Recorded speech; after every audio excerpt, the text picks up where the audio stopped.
If you'd told me that the guy who used to shove me into lockers would end up living in my apartment, I would have laughed in your face.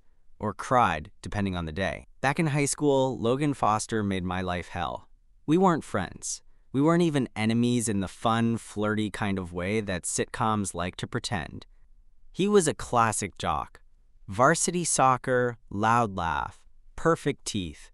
And I was the quiet kid who ran track and secretly liked boys. He never knew I was gay, but sometimes I wondered if he suspected. Or maybe he was just an equal opportunity asshole. Either way, it had been almost 7 years since high school, and I hadn't thought about Logan in a long time. Not until last month, when my roommate moved out suddenly to chase some spiritual wellness opportunity in Costa Rica, leaving me with half the rent and a rapidly declining savings account. I posted a listing that night. The next morning, I got a message from a name that made my stomach twist, Logan Foster. At first, I thought it was a joke. But the profile picture, same cocky smirk, older, hotter somehow, said otherwise. Hey man, I saw your ad. Need a place ASAP. Can I come see it today? I stared at the message for 5 full minutes. Then I did something even dumber. I said yes. I told myself I just wanted to see what he looked like now, how much he'd changed. I wasn't actually going to let him move in. And yet, 3 hours later, he was standing in my kitchen, holding an iced coffee, and looking around like he belonged. This place is decent, he said, taking a sip. Way better than the Craigslist shitholes I've seen this week. He looked exactly like I remembered. Just more. Broader shoulders, tighter jawline, tattoos on his forearms now. A little more scruff. Same eyes, though. Still that piercing, unbothered blue that used to scan the cafeteria like he owned it. You're Logan Foster, I said flatly. He looked at me, squinting. Yeah, and you're? Eli Jacobs, from Lincoln High. A beat passed, then he blinked, and something flickered across his face. Recognition, followed by an expression I couldn't quite read. Shit, he said. I didn't realize. I crossed my arms. Yeah. You were the guy who ran cross-country, right? Always with the headphones. And you were the guy who knocked my books out of my hands. Twice. Logan winced. Damn. Yeah. That's on me. I waited, but he didn't say anything else. No apology? I asked, half joking, half not. He rubbed the back of his neck. I mean, I was a dick in high school. To a lot of people. If it makes you feel better, life kicked my ass right back. I wanted to tell him to leave. I should have told him to leave. Instead, I asked, why are you looking for a place? Don't you have, like, a girlfriend and a golden retriever somewhere? He snorted. Not even close. I just moved back to town. Lost my job in Chicago. Staying with my cousin, but he's got a kid. And the couch is killing my back. He looked around again, then back at me. Look, I get it. I was a jerk to you. And if you don't want me here, totally fair. But I can pay rent. I'm clean. I don't throw parties. And I can be chill. It was such a weird moment. Standing across from the guy who used to laugh when I tripped in gym class, now asking for mercy like we were strangers on the same sinking ship. So I did the stupidest thing I've ever done. I said okay, and Logan Foster became my roommate. The first week living with Logan felt like sharing an apartment with a ghost, one that wore tank tops and left wet towels on the bathroom door. We barely talked. He moved in quietly, with 2 suitcases and a duffel bag that reeked of Axe body spray. I pointed out the shelf in the fridge that was his, showed him how the Wi-Fi worked, then retreated to my room, pretending to be glued to my laptop. For the first couple days, he mostly kept to himself. He'd head out in the mornings and come back at weird hours, always wearing gym clothes, always with earbuds in. I figured he was just trying to avoid me, or maybe he didn't remember high school the way I did, but I remembered everything. I remembered how he used to walk down the hallway with his arms slung around some girl's shoulder, smirking at anyone who looked too long. I remembered how he called me quiet boy once during PE, loud enough that everyone laughed even though it wasn't funny. And I remembered how, in sophomore year, He was the first boy I ever had a real, physical reaction to. We were 15, both in Mr. Klein's history class, and Logan sat one row ahead of me, one seat over. I'd watch the muscles move in his back under his hoodie whenever he shifted in his chair. It was stupid and pointless and deeply confusing, and I hated him for how easily he fit into his own body when I still felt like mine was betraying me. So yeah, having him in my apartment felt like a glitch in the universe. But then on Thursday, everything changed. A little. It started with the eggs. I'd made a late breakfast and was sitting at the kitchen counter, still in sweats, eating straight from the frying pan like a savage. I wasn't expecting Logan to be home, but then I heard the front door open and close softly behind him. He walked in, sweaty and flushed from what looked like a run. A dark tank top clung to his chest, and I looked down instantly, not wanting to think about how solid he looked or how his hair curled damp at the back of his neck. "Damn," he said, nodding toward the stove. "Smells good in here." "Just eggs," I mumbled. "You make enough for 2?" I blinked. He was smiling like we were friends, or at least not mortal enemies. I mean, yeah. "You want some?" Logan grabbed a plate. "Starving." We sat in a silence of two people pretending they weren't painfully aware of each other's presence. He ate like he hadn't had a real meal in days, head down, chewing quickly, barely breathing between bites. After a while, he slowed down and leaned back in the chair. "These are good. You always cook like this?" "No, just felt like it today." He nodded. "Cool. Thanks, by the way, for letting me move in. I know it's weird." I snorted. "That's one word for it." Logan's mouth twisted like he wanted to say something else, but couldn't find the words. I didn't give him the chance. I stood up, rinsed the pan, and said I had work to do, but later that night, I heard him laughing in the living room. At first, I thought he was on the phone, but when I peeked out, I saw he'd pulled up some ridiculous game show on the TV and was sitting cross-legged on the floor, hoodie pulled halfway over his face, laughing so hard he had tears in his eyes. It was the first time I saw him like a real person. The next few days blurred into a strange sort of rhythm. We weren't exactly close, but the weird stiffness started to fade. We exchanged real sentences. He made coffee sometimes. He offered me a beer once. I said no, but it still felt like a gesture. Then, on Saturday night, everything got very real. I'd been out at a friend's birthday. Nothing wild, just a rooftop bar and some overpriced drinks. I got home around midnight, slightly buzzed, ears still ringing from the music. Logan was on the couch, shirtless, Xbox controller in hand, a bottle of cider sweating on the coffee table. "Hey," he said, not looking away from the screen. "How was the party?" I kicked off my shoes. "Loud. Expensive. Mostly straight couples making out in corners." He laughed. "Sounds like a blast." I flopped into the armchair, rubbing my temples. "What about you? Big night of Call of Duty?" He finally glanced at me. "Nah, just chillin'." There was a pause. Then, completely casually, he said, "So you're gay?" I froze. The buzz in my head vanished. My heart thudded like I'd just been dunked in cold water. "Excuse me?" He shrugged.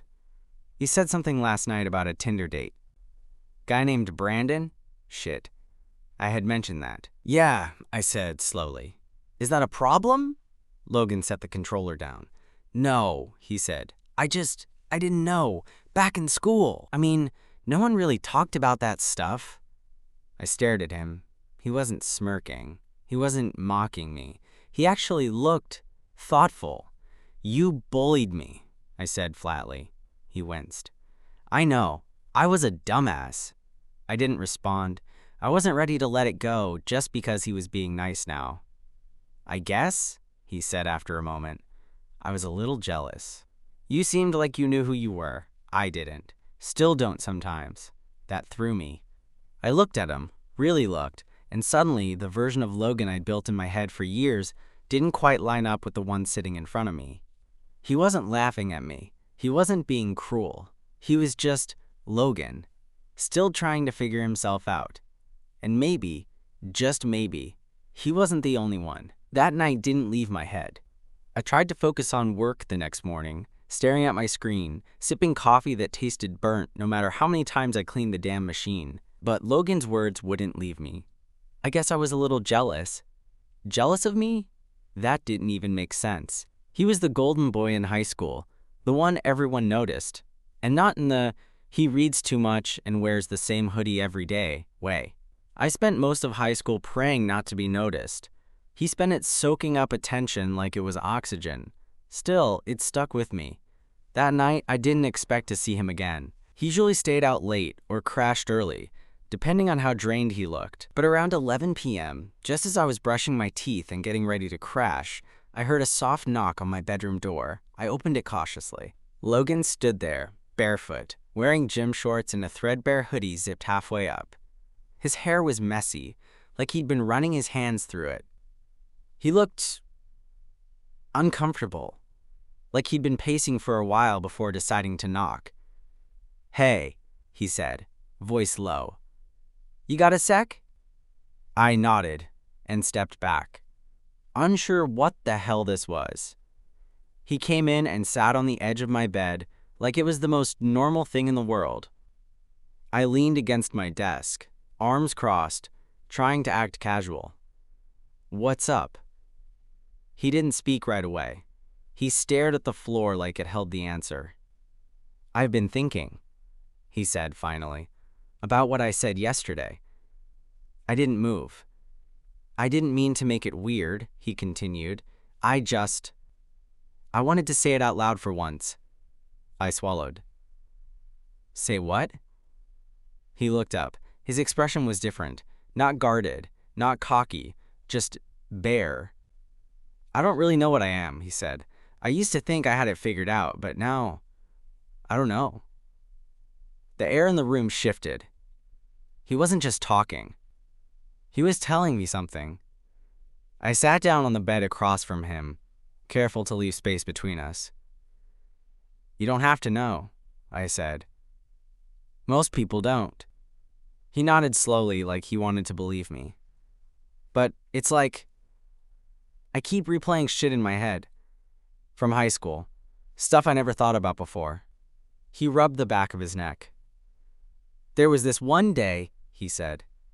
"Junior year. I was walking to practice and saw you sitting on the bleachers sketching something. I think it was for art class or whatever. You were so focused, man. Like the whole world didn't exist. I remember standing there for a second, watching you." I blinked. He kept going. "And I felt this thing. I didn't know what it was. Just felt tight in my chest. And I got scared, so I said something stupid to one of the guys. And they laughed. And I laughed too. But it wasn't about you. Not really." I remembered that day. I remembered how the group of soccer guys had passed me, laughing at something I couldn't hear. I remembered feeling small and invisible, even though I hadn't done anything. "That's not an excuse," Logan added quickly. "I know I was a jerk. I wanted to say that I saw you. Even back then." The silence that followed was thick, stretching between us like a thread we weren't sure would snap or hold. I looked at him, really looked, and realized I didn't hate him. Not anymore. I didn't know what I felt, exactly, but it wasn't hate. I let out a breath. "Okay." He looked at me, surprised. "That's it?" "Yeah," I said. "Okay." We sat there for a minute, the kind of silence that didn't need filling. Then Logan let out a breathy laugh. "Man, you make this look easy." I smirked. "It's not." He nodded, then stood up, hesitating at the doorway. "Thanks, Eli," he said, voice soft. "Anytime." He lingered another second, like he wanted to say something else, but then he disappeared down the hall, and I was left staring at my bedroom door, heart pounding harder than I wanted to admit. That night, I didn't sleep much. Not because I was confused, because I wasn't. And that scared me more than anything. The next couple days felt charged. Not in a bad way, not exactly. More like every moment with Logan was laced with something unspoken, a thread running between us, tugging at our edges but never quite snapping. He'd linger in the kitchen a little longer after making coffee, ask me about the music I played while working, sit closer on the couch when we both happened to land there, watching something closer than he needed to. Not quite touching, but enough that I could feel the warmth of him, like static building up. I didn't know what the hell we were doing, and maybe he didn't either, but I knew what I felt. And I knew it wasn't one-sided. It came to a head on a Saturday night.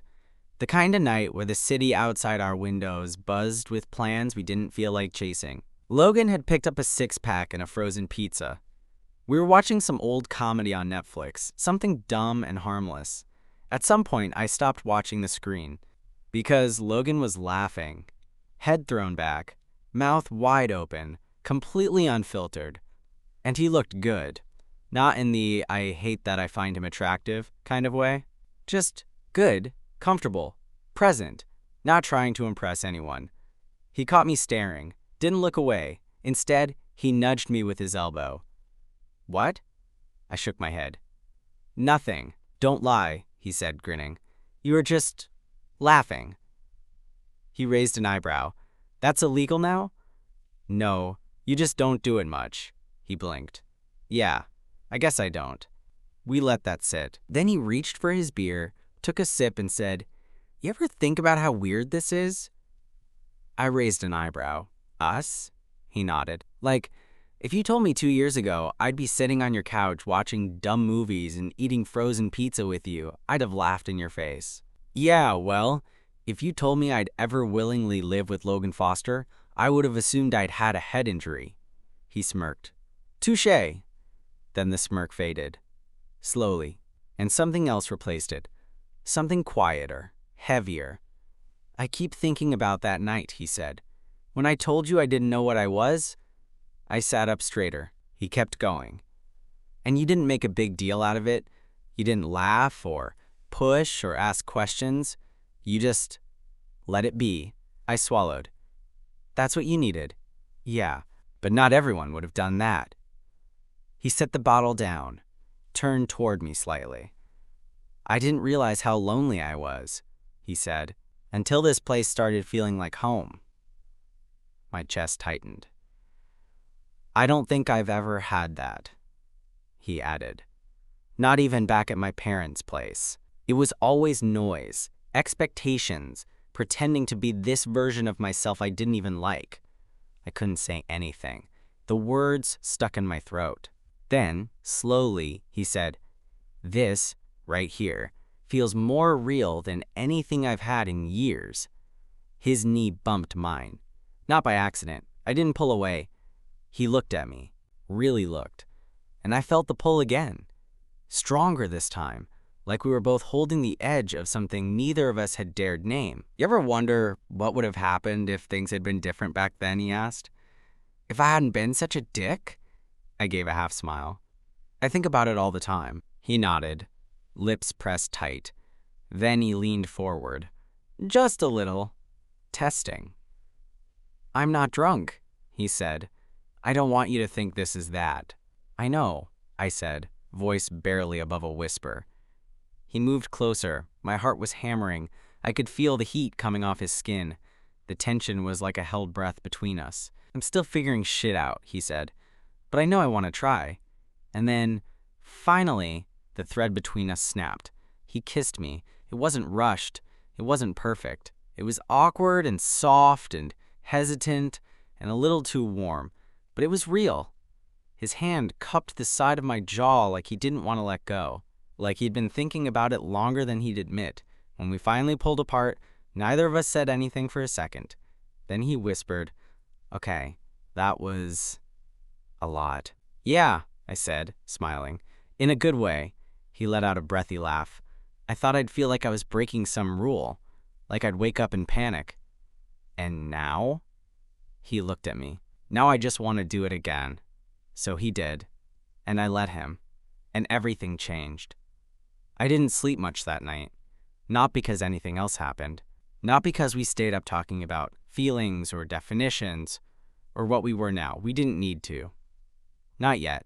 After the kiss, the second one, which was deeper, slower, more certain, we just kind of sat there, shoulder to shoulder, letting the quiet settle around us like a blanket. Eventually, he yawned, leaned back against the couch, and closed his eyes for a bit. I didn't move. I watched the TV flicker in the dark, my brain buzzing, heart still pounding. There was no panic, no voice in my head screaming, "What did you just do?" There was just this weird, almost terrifying calm, like something I hadn't even realized was wound tight inside me had finally loosened. When I woke up the next morning, it was because of the smell of coffee. I blinked at the ceiling, still curled up under a blanket I didn't remember pulling over myself. The couch was empty. The apartment was quiet, except for the low hum of the coffee maker and the sound of someone, Logan, humming softly in the kitchen. I sat up slowly. Everything from the night before came rushing back. The tension, the words, the way he looked at me right before leaning in, the way his lips felt against mine, the soft exhale when we pulled apart, like he'd been holding that in for years. It hadn't been a dream. I ran a hand through my hair, stood, stretched, and padded barefoot into the kitchen. He was at the stove in nothing but gym shorts, scrambling eggs, looking like he belonged there, like this was just a normal Sunday. And maybe it was. "Morning," he said without turning around. "Morning," I echoed, grabbing a mug. He poured coffee without asking. I took it, fingers brushing his, and watched his mouth twitch at the contact. We stood there for a beat, then he finally glanced at me. "Last night wasn't a fluke," he said, straight to the point. Classic Logan. "I know," I replied. He nodded, then went back to stirring. "Just wanted to say it out loud." "You nervous?" I asked. "Little bit," he admitted. "Not about the kiss. That was kind of incredible. But, like, where do we go from here?" I leaned against the counter, sipping my coffee slowly. "We don't have to label anything," I said. "You said you're figuring things out. That's fine. No pressure." He looked relieved. "Thanks. Seriously." We ate at the counter, 2 plates of eggs and toast, like we had done a dozen times before. But this time, his knee brushed mine, and he didn't move it. This time, when he laughed at something stupid I said, he looked at me a second longer than necessary.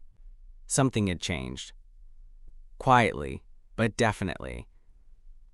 After breakfast, he lingered. Usually, Logan would disappear into his room, headphones in, lost in his own world.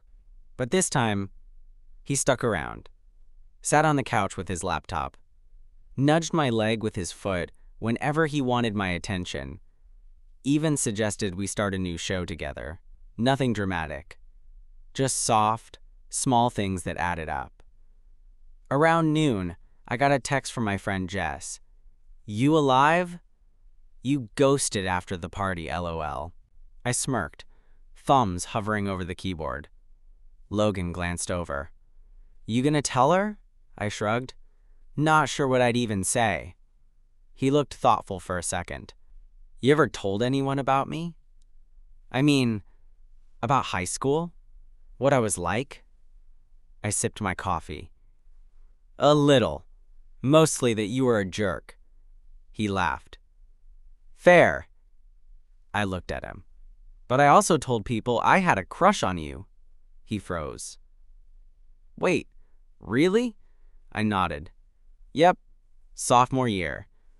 I think it was the hoodie. You had this stupid red one with a rip in the sleeve. I don't know. It looked good on you." He blinked, then smiled, slow and warm. "I still have that hoodie," he said, "somewhere. You should burn it, or wear it when I kiss you again." I stared at him. "Too much?" he asked. "No," I said, grinning. "Not enough." And that's when I realized the kid who used to shove me in the hallway was gone. This was someone else, someone trying, someone I might be falling for. For a while it was easy. Not perfect, not always smooth, but easy in a way that made it hard to remember how complicated things had been even a few weeks ago. Logan started cooking breakfast more often. He'd hum to himself, half singing stupid pop songs while flipping pancakes or burning toast. Sometimes he'd sneak up behind me while I was at the sink and tug the hem of my shirt just to make me jump. He was tactile, Not in a performative way, not showy, but in this quiet, gentle, familiar way. A hand on my back when he passed behind me. A quick squeeze on my knee during a movie. Shoulder pressed to mine when we sat too close on the couch and didn't bother to fix it. It wasn't full-on dating, but it wasn't just roommates either. We were in this space in between. A private thing, a secret maybe, but not in the shameful way. More like something we were still figuring out, still letting unfold at its own pace. But the outside world doesn't care about pace. It started with a text from Jess the following Friday. "So you and Logan Foster, huh?" I stared at my phone for a solid minute, panic rising. I'd told her nothing. I'd barely mentioned that he lived here. We hadn't posted anything. We hadn't even been out together. Me, "What are you talking about?" Jess, "Saw you two walking home from the coffee shop on 8th. He touched your back, like touched. My pulse kicked up. Me, "He was probably just being weird." Jess, "Eli, you have a look." Shit. I didn't respond. I set the phone down, walked into the living room, and found Logan sitting on the floor with his laptop, legs stretched out like he owned the space. He looked up and immediately caught the tension in my face. "What's up?" "You remember Tuesday when we went to Beans and Books?" He nodded. "Yeah, best blueberry muffin I've had in my life. Not exaggerating. We walked back through 8th. "Okay," I sighed. "Jess saw us." His eyebrows lifted. "Like us? She said we had a look." He leaned back, resting his elbows on the floor behind him. "Do we? Apparently." He didn't look panicked. If anything, he looked thoughtful. "And you're freaking out because I haven't told anyone?" "Not really." He nodded slowly. "You don't want people to know?" "It's not that I don't want to, it's just I've spent a long time keeping things like this quiet." "Things like this?" he echoed. I hesitated. "People I care about." The room fell into a hush. Then he sat up, legs crossed. "I don't need to make it a big announcement," he said. "But I also don't want to be your secret." My stomach turned. "You're not." "I know," he said quickly. "I'm not mad. Just, if we're gonna do this, I want to do it for real. Whatever that means." I nodded. "Yeah, me too." But I wasn't ready. Not completely. 2 days later, it wasn't just Jess. Somehow, someone from high school, one of Logan's old teammates, followed me on Instagram. Then another. Then one messaged me. "Yo, didn't know you and Foster were a thing." "That's wild, man. Good for you both." My heart dropped into my stomach. I showed it to Logan. He stared at the message for a long time before saying anything. Then he looked at me and asked the one thing I hadn't expected. "You want me to deny it?" I blinked. "What?" "I'll say it's fake. A misunderstanding. Whatever. I can shut it down." "Do you want to?" He hesitated. "I don't care if they know," he said finally. "But I care if you're not ready." I looked at him. Really looked at him.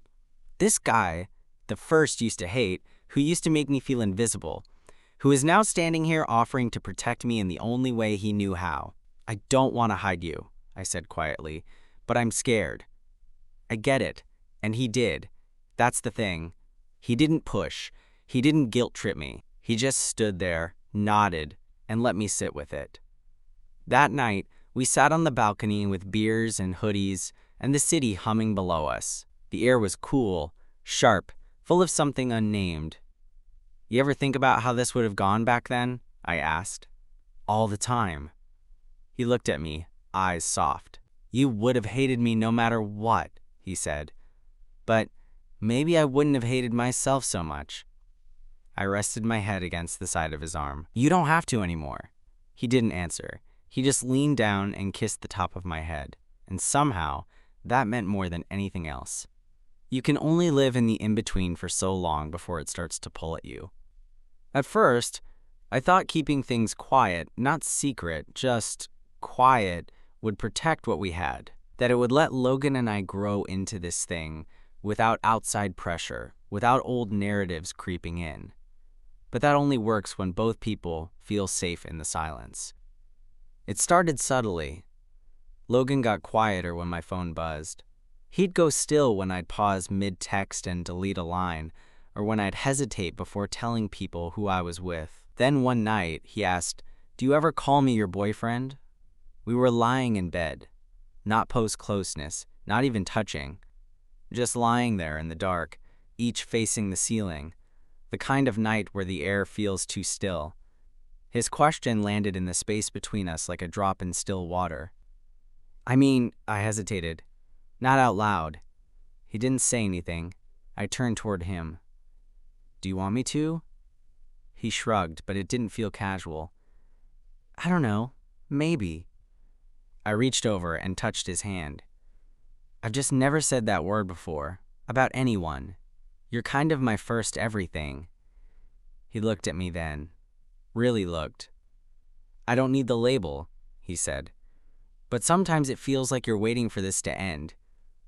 That hit me in the chest. "I'm not," I said. "I swear." But I didn't have more to offer. Not right then. So we fell asleep like that.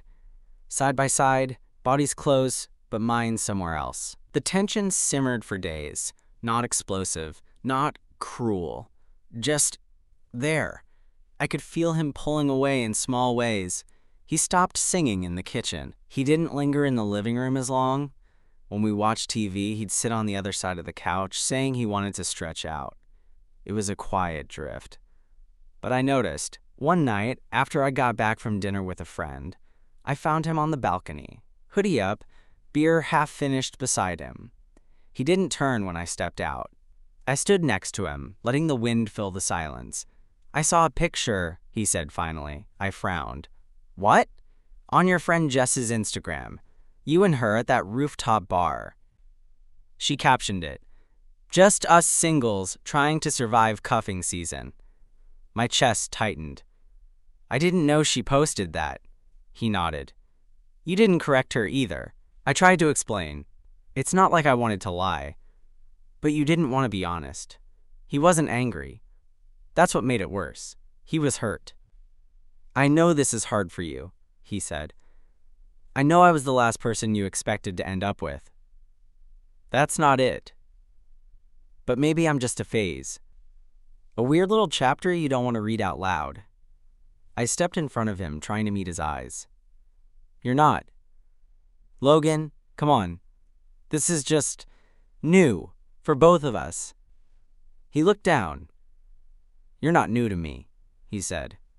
"You're real. And I don't want to feel like I'm hiding in the shadow of your comfort zone." The worst part? He was right. We didn't break up. Not exactly. But things changed. The touches faded. The flirty remarks got replaced by polite ones. The late-night conversations turned into tired goodnights from separate rooms. And one morning, I woke up and found the red hoodie, the one he joked about wearing the night he kissed me, folded neatly on the foot of the couch. No note, no goodbye. Just that. I sat there for a long time, holding it in my hands, heart thudding in my chest like a countdown to something I wasn't ready for. He hadn't left for good, but he had left me for now. And maybe I deserved that. Because love can't grow in the dark forever, the apartment felt too quiet. I'd been going about my day-to-day like normal. Coffee, emails, errands. But it all felt muted. The air had weight. Every sound felt louder because the one person who used to fill it with presence wasn't doing it anymore. Logan was in his room, or so I assumed. He hadn't come out to eat breakfast. He didn't respond to my casual texts. Didn't linger near me when I came home. He existed in a different frequency, one I hadn't noticed before, until it was gone. I tried to keep busy.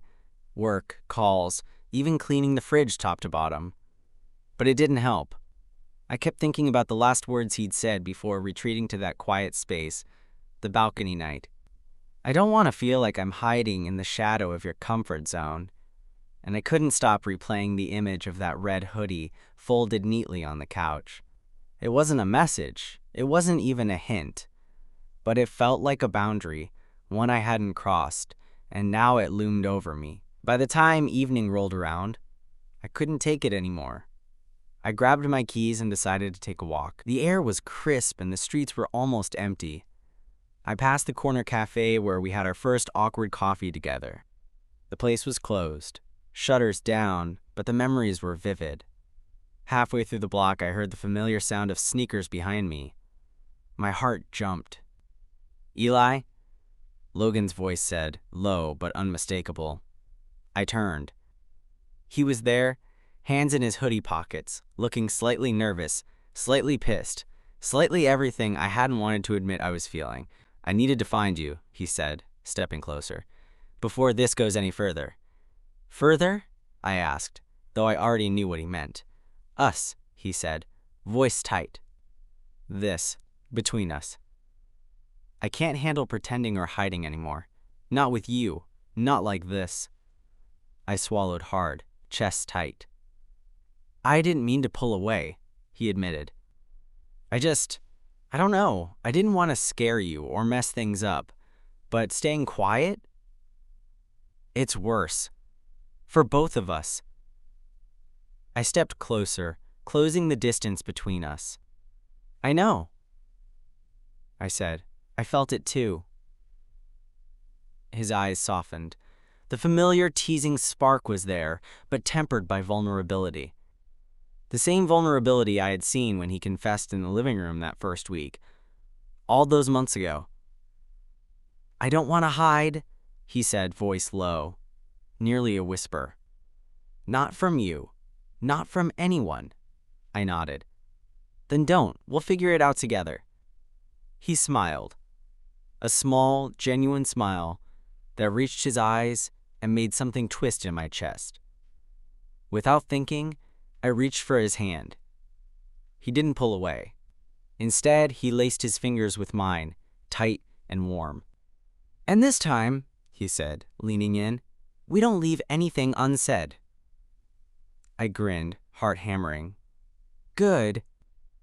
We stopped mid-walk, right there under the dim streetlights, and just held on to each other. Not in a rush, not in a performance. Just two people who had spent years apart, broken by silence and rebuilt in understanding. "I've wanted this," he whispered. "For so long." "Me too," I said, voice trembling slightly. "More than you know." And then, finally, there were no words left between us. Just a kiss. Slow, sure, real. Not like the first kiss. Awkward, hesitant, testing. This one had weight, had depth. This one said, "I've waited. I've figured it out. I'm here." The city moved around us, unaware of the moment, irrelevant. All that mattered was this, right here, right now. By the time we pulled back, Logan rested his forehead against mine. "We're okay," he murmured. "We're more than okay," I said. And for the first time in years, I believed it. No ghosts, no past grievances, no walls between us. Just Logan, just me, and something neither of us wanted to hide anymore.